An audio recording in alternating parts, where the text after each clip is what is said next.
উদয়ন গুহর মতো লোকের মতো প্ররোচনার জন্য এই জিনিসটা হয়েছে। একটাই জিনিস আমি বলতে চাই, যারা আজকে তৃণমূলের রাজনীতি তৃণমূল দলে করছে, যারা কাচের ঘরে বাস করে, তারা যেন পাথর হাতে নিয়ে না ছড়ে, এটা মাথায় রাখতে হবে। খুনের রাজনীতিতে এসছে পশ্চিমবঙ্গ, উনি যে কাজটা করেছে সেটার জন্য জনগণ যদি জুতো মারে তাহলে উনি জুতো খাবে। আজকে আমাদের বিরোধী দলনেতা শুভেন্দু অধিকারীর উপরে যে বর্বরচিত আক্রমণ করেছে এই তৃণমূল হারমাদ বাহিনী, তার প্রতিবাদে আমরা পশ্চিমবঙ্গ জুড়ে আজকে রাস্তায় নেমেছি।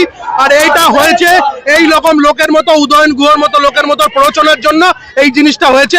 একটাই জিনিস আমি বলতে চাই, যারা আজকে তৃণমূলের রাজনীতি তৃণমূল দলে করছে, যারা কাচের ঘরে বাস করে, তারা যেন পাথর হাতে নিয়ে না ছড়ে, এটা মাথায় রাখতে হবে।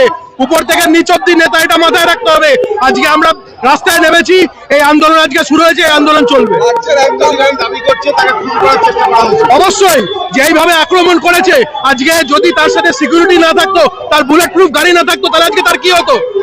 আজকে খুনের রাজনীতিতে এসছে পশ্চিমবঙ্গ, আজকে এই রাজনীতি থেকে আমাদের বাইরে বেরোতে হবে। অবশ্যই না, অবশ্যই না। আজকে উনি যে কাজটা করেছে সেটার জন্য জনগণ যদি জুতো মারে তাহলে উনি জুতো খাবে। বিরোধী দলনেতা এখন অবরোধ চলবে, যতক্ষণ না আমরা এই রাস্তা স্তব্ধ করে দিই আমাদের অবরোধ চলবে।